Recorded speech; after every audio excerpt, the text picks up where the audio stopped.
I'm a living, breathing person, human being. For example, McDonald's. McDonald's can't force me to eat their Big Macs. They need my consent. I would like to state for the record that I am not a corporation. I don't choose the contract with the state of Michigan. I don't choose to do business with them in this regard with another business. It seems like a coercion of some sort. Today, we're looking at one of the most unusual self-proclaimed sovereign citizen cases I've seen. This man is in the Court of Appeals trying to avoid paying child support, and his arguments are difficult to understand. I can't tell if he thinks he's found a clever legal angle or if he's simply ignoring basic procedure.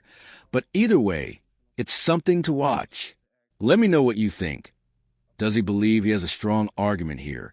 Or is he just trying to avoid his responsibilities? Let's get into it. If you wouldn't mind putting your name on the record, please. I'm the executor and sole beneficiary of the trust and estate of Mr. Kevin Dwayne Craft, the legal persona. I am not here making a general appearance. I'm here by special divine appearance, judge, to settle a matter, to call for a constitutional court of record to ask for a summary judgment upon the truth and facts that I placed upon the record with my documents. I stand firmly on my rights, and I'm here to ask for that summary judgment, please. You've asked for. I do also have a few questions. I understand you're pro se, and then therefore you get a little bit of leeway, but typically the judges don't answer questions. We're the ones who ask questions. This isn't like a trial court where it's a very kind of back and forth. The Court of Appeals is more structured in terms of the lawyers or parties come up, they make their arguments. The judges may or may not have questions for the person, and then it's submitted, and then we go back and discuss the matter, and then at some point in the future we come out with an opinion. So it is different in that respect than trial court. Understood. But I am wondering if this is a court of constitution, and would the Constitution be applied in these proceedings? The Court of Appeals, the Michigan Court of Appeals, is provided for under the state Constitution of 1963. Is that a yes? That's the answer I'm giving you. Okay. I'm asking to verify to make sure these proceedings are legitimate. The Constitution has two jurisdictions: common law, admiralty law, or maritime tribunal. And I'm asking in which context would this court try to enforce jurisdiction on me? We're acting under the state Constitution of Michigan of 1963. Moving forward, I'm here to pretty much address the court's error for ignoring my motions. Notice of dismissal, default judgment under Federal Rule 55 was filed December 12, 2022. Under Federal Rule 55, if a party fails to respond to the defendants themselves, and this is confirmed by my affidavits, and other means, the clerk must officially record a default judgment of that party. I filed several motions and they were ignored. That's why I'm here. In Haynes versus Kirnar, 404 U.S. 519, 1972, courts must be understanding and not easily reject motions from people just representing themselves. And that's what took place in this matter.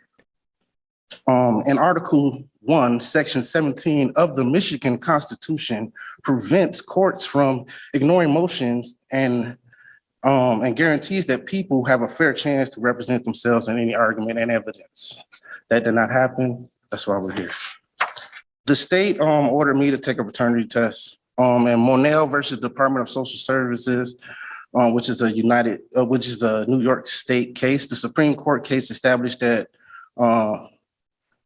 municipalities' liability under the Section 1983 for constitutional violations in the context of child support cases, where the appellant argues that a warrant should be required for me obtaining genetic and biological material.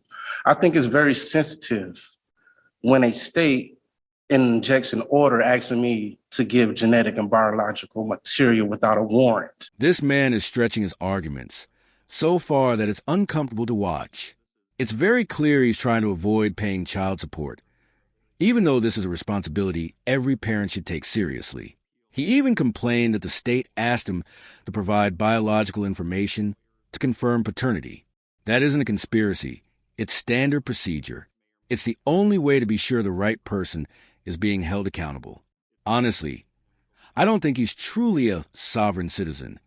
It seems more like he's trying to step away from his responsibility to his child, which is deeply concerning. Children need dependable parents, and bringing these scripted arguments to court helps no one. Let me know what you think so far. Now let's continue.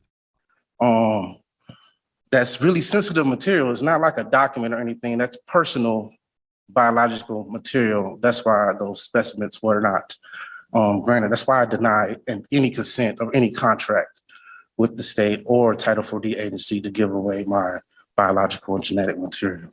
That the case Monell is relevant because it underscores the importance to ensure that government agencies like the friend of the court on this context, these are for-profit agencies disguised as government agencies like the friend of the court, adhere to constitutional standards where collecting evidence potentially implying the need of procedure safeguards to protect individuals' Fourth Amendment. That's why I asked, was this a constitutional court? The asking for genetic material is protected by my Fourth Amendment right. The Fourth Amendment protects individuals from unreasonable searches and seizures and safeguards one's privacy and assurance that any such search is conducted within the boundaries of legal requirements. I see that they're not here today, and that's some questions that are raised, and those were my concerns. On August 11, 2022, the Kent County ordered an appointment for me for genetic and biological testing. In a testing laboratory,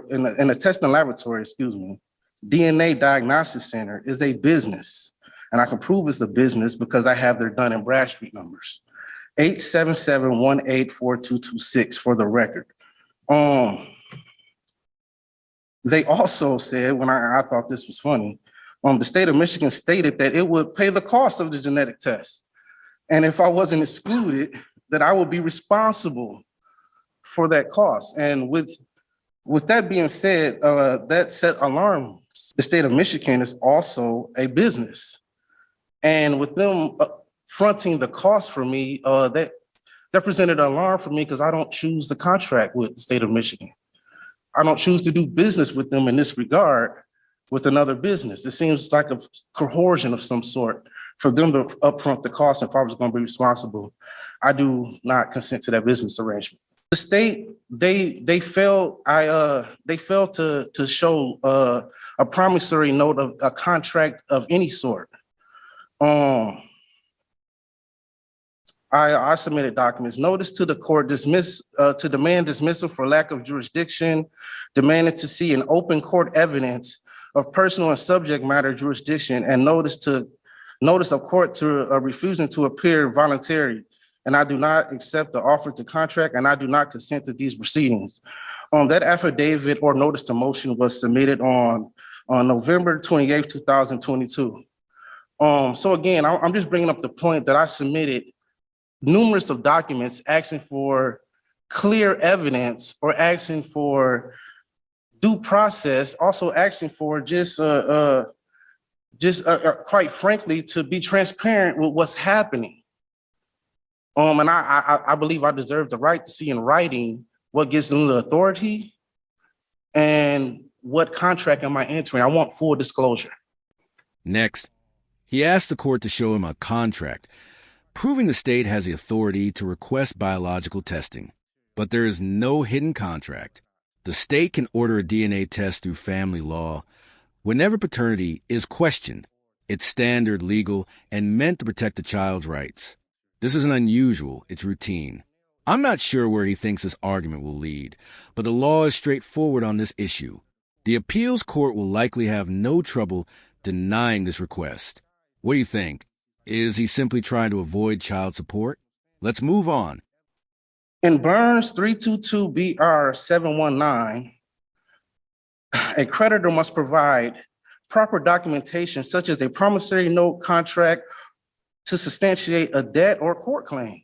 They did not. More documents I filed. Affidavit inserting corporate nature of government entities. I submitted that document because I'm concerned that these are for-profit businesses disguised as government agencies. You know, I have proof. Kent County Court, Dun and Bradstreet number for the record, 152906082. Kent County Friend of the Court, Dun and Bradstreet number, 6088333133. State of Michigan, Dun and Bradstreet number, 504698428. These are businesses. I would like to state for the record that I am not a corporation.